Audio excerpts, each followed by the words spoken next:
Right, Paul Curtis. So let's go to another one, okay? Yes. It's not an AFL bashing tonight, but this is another one where they've just extrapolated, and we've ended up with a disaster. 3 weeks for a tackle. Yeah, ridiculous. A dangerous tackle that knocked Josh Sin out. Tackle. So tonight the AFL argued it was dangerous because Curtis pinned Sin's arms because he didn't prevent Sin's head from hitting the ground. The North Melbourne Football Club said it was like Dangerfield on Walsh last year, which eventually got overturned. In the end, the tribunal didn't agree. So let me just read these out. Yep. So Curtis did not need to propel Shin forward with such force. Well, he tackled him, right? Curtis pinned both of Sin's arms, made no attempt to release either arm. Curtis made no or insufficient attempt to roll Sin, even though he landed on his side, to avoid or minimise the risks of Sin's head hitting the ground with force. Curtis made no or insufficient attempt to pull Sin back. OK, now, Curtis was supposed to do that.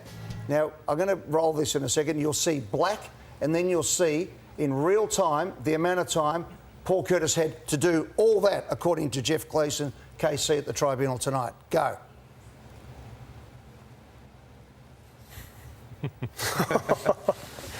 It's a lot to think about in that short space of time. I played it 4 times. Are we asking too much of players, Slaney? That is less than 1/3 of a second from when Curtis tackled him till they got to the ground where he was supposed to have rolled, pulled himself back, not propelled, and let go of an arm.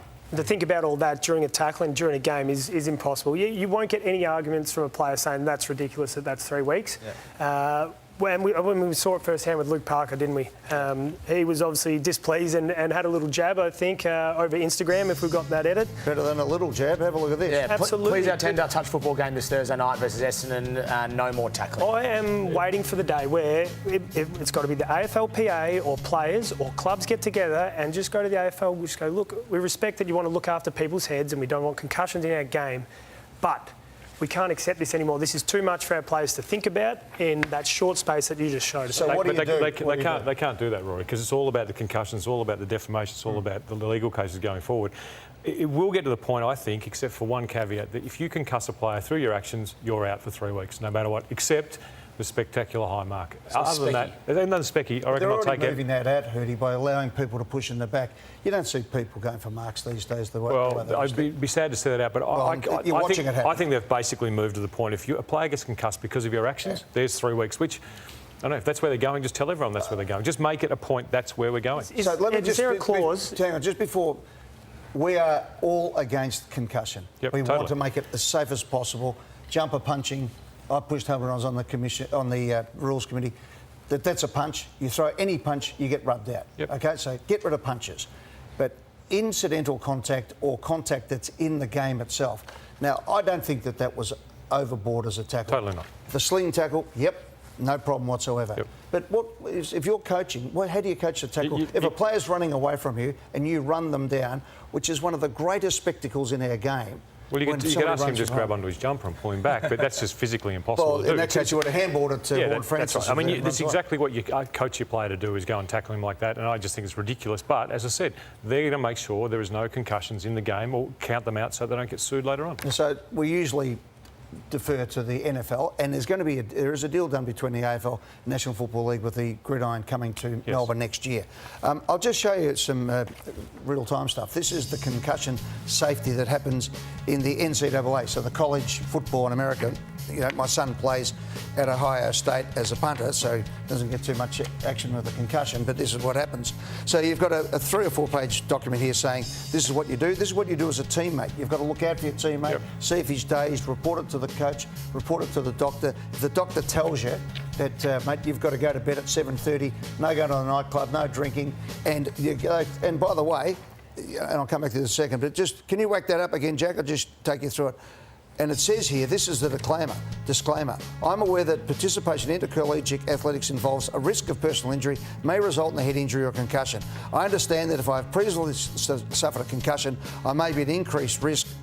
On it goes. I understand if the university believes in its reasonable judgment that I may have sustained concussion or symptoms, they may require evaluation to ensure my safety. That wouldn't happen. That doesn't happen here, because the AFL Players Association would not let a player sign that. So what I think we need to have is everything lined up. We need to, instead of doing it piecemeal.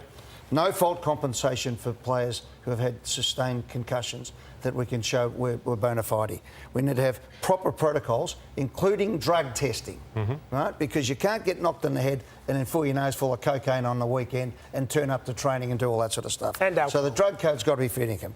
Stringent monitoring at rehab and during the game. Full knowledge of contact, that it's a contact invasion sport and that you are putting yourself into some harm's way.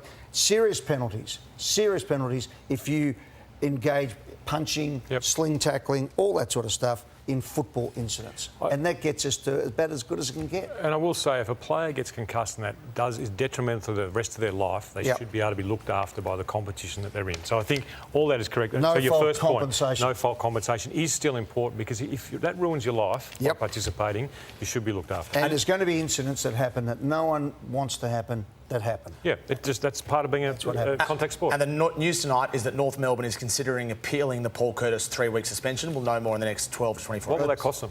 $5,000 if they're Might as well unsuccessful. just throw it away. They've got to argue that there's an error of law or that it's so unreasonable that it's or manifestly excessive or inadequate. What would you have done? What's What would you have that? done as President of Collingwood? Would you appeal it? Oh, yeah, absolutely.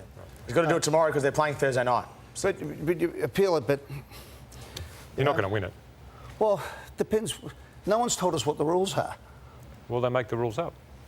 It's very hard to appeal it, isn't it? The basic I think if case. they appeal, they wouldn't get off. But No, I don't know what you're supposed to do. yeah, just So do we come out and just say, no tackling this weekend, you can't push someone... That was in the back. No. I know we're going to get to a break, but we haven't paid in the back for about 5 years. That's the unintended consequences of not playing in the back. I don't disagree. Yeah, no, I agree.